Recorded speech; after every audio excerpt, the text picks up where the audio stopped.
There's something brewing dodgily in the state of Denmark, or in the London borough of Hammersmith and Fulham, because yesterday, or was it yesterday? I can't remember. We last did the podcast a couple of days ago. Might have been yesterday. Might have been today. I don't know. But we were talking about Fulham and the problems that they've been having. We were looking at the table, and I said to you actually on Sunday afternoon when we were doing the Game Day Live programme, I worried a little bit about them.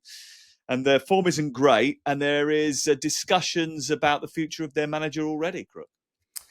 Yeah, there's certainly tension in the air around that part of West London. Marco Silva, never one to keep his own counsel, I think, when it comes to transfer windows and the fact he doesn't feel he's been backed. He's also out of contract at the end of the season. We know they've said it on record. The Fulham hierarchy would like him to extend, but I think they're getting a bit frustrated that they're not seeing anything in terms of a long-term commitment. I just wonder if this might come to a head even over this international break.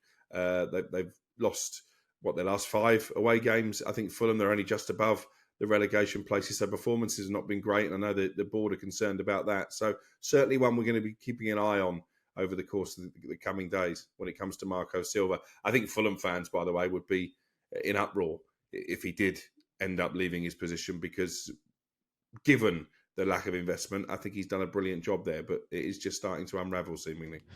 Well, I said it on the podcast that we did on Monday, and that was that he's been a bit unlucky, Henry, really, hasn't he? Because he hasn't ever been given the tools to replace Alexander Mitrovic, who was a rich source of goals for him. They've got a team that has always been sort of there or thereabouts, pushing towards the upper echelons of the table and sort of threatening to get near the European places, but not quite managing it. I go back to that quarterfinal of the FA Cup at Old Trafford, where they were in control of the game and looked like they were going to take Manchester United apart, and then had a 90-second implosion where they got 3 red cards and the game went completely the other way. And it does feel as if he's done a good job, and it's been a sort of a nearly appointment. He's nearly got them to the next stage, but hasn't quite managed it. And I don't know whose fault that really is. Well, the fault's on both sides, as Crookie says. I mean, the recruitment's not been good enough, whether that's 1 or 2 players that he's pushed for, whether that's sort of internally. We know they have a sort of slightly unique recruitment process there. But talking to Fulham fans yesterday, they were saying in the last few games, they've sensed with Marco Silva that he's almost become a little bit more sort of cautious in terms of his tactics. He's not quite the sort of Marco Silva that they like. So maybe he's sort of retrenching a bit. But I think I agree with you guys, I think he'll just be a huge loss. And I think the Fulham fans will be incredibly disappointed. They're loath to turn on Shad Khan, but I think they might turn to an extent on Alistair McIntosh and elements of the board, particularly with the price hikes that we've seen around certain games. 105 quid for, was it Sunderland or 1 or 2 other games at home? That doesn't exactly endear you to the fans when the football isn't that great, when a popular manager is perceived to be under threat. I mean, I take your point about, maybe there's a frustration internally that he hasn't sort of addressed his contract. Maybe he is looking for options. We always know in tournament summers, there's incredible fluidity of movement of international managers going to the club game and vice versa. Maybe there's a potential for him there. I mean, Brendan Rodgers is available. Maybe he could come in. He looks like a Fulham manager to me in the way he sort of speaks. But yeah, I mean, I just think that would be such a loss, because Marco Silva, when he's on top of the game, as you say, when he's given the tools, he's a top 10 manager.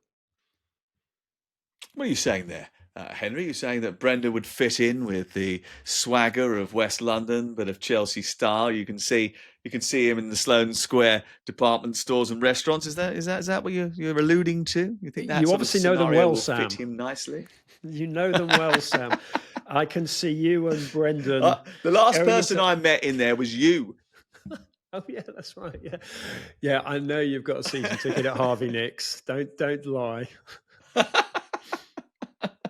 Will Marinakis be kicking himself that he didn't wait a little bit longer, Crook? Because he wanted Marco Silva, and then literally 5 weeks after he's appointed Sean Dyche, should be sitting there thinking, I could have got him for free after all. Well, yeah, and maybe Brendan Rodgers would have come into his thinking as well, had Brendan left Celtic a little bit earlier. But listen, Sean Dyche is doing a fine job at Forest. Great win for them at the weekend. So at the moment, even Marinakis, I think, will not be regretting his appointment. at the moment. Surely you can't have 4 managers in one season. You never know. Henry, just a quick word on the title race, because Crook has ruled Liverpool out. He made up a statistic earlier in the week where he said, you can't win the title. Whilst he was having a selfie actually at the Etihad Stadium, that you can't win the title if you lose 5 games, and then realise actually that Manchester City have done it twice, losing 6 games in the last 10 years, or 11 years. So where do you see the title race now? Is it just between Manchester City and Arsenal, or are Liverpool Sam, still in it? I was on one of your many programmes, and when you were talking about your pre-season prediction, and I think you went for Manchester City, and I just I went full Ancelotti with the eyebrows and sort of fell off the seat. And actually, I think you've been proven pretty right. I mean, you did back them, if memory serves. And I think if you look at them, you always look for a strong spine. And Donnarumma has come in, and he's one of the best goalkeepers in the world. You look at Stones when he's fit, and Diaz they've got in there, Gvardiol. You look at the fullbacks, Matías Nunes, who I thought was. Is he a right back? He's not right back, but actually he gives them that width on there, and then Cherki can move inside.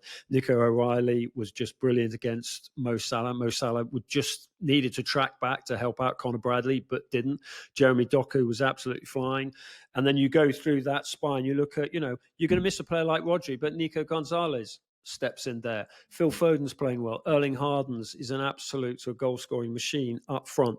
Pep Guardiola has just got this absolute hunger, 1,000 games, and he looks like he's just sort of, stepped out of a coaching class with all that sort of enthusiasm, ready to throw all his, and make his name. So absolutely they'll be there. But look, Arsenal have got more strength in depth than before. They've got more resolve than before. They've got Gyökeres, so they've got a number 9. They've got all their set piece tricks and games and goals. So I do think it is between those two. You can't completely rule Liverpool out, whether it's 5 games, 6 games, whatever, that they've lost, because at some point he will get the balance right. But at the moment, I agree with you. It does look like a 2-horse race. Okay, Henry, great to speak to you as always. Thank you very much for coming on the pod, and I'll see you over the course of the next week, because we've got England-Serbia live on talkSPORT at 7:45 on Thursday night, and then Sunday, Adrian, Jim Proudfoot, Stuart Pearce will bring you Albania versus England. We're all going off to Tirana. It's my first trip to Tirana. I've never been to Tirana before, and I'm looking forward to it. Henry, thank you. Crookmeister, enjoy your trip to Portugal and propping up their beer economy for the next 6 days. I'll see you when you get back. On the Sun Lounger, don't worry, boys. Oh, yes, I'm sure you will. See you later. That's it from Premier League All Access. We'll be back to review all of the England games on Monday of next week, when we'll look back on both Serbia and Albania games, assess the England squad and what's happened with Thomas Tuchel, and bring you all the latest from the Premier League. And Fulham, well, what happens with their manager between now and then? We'll find out.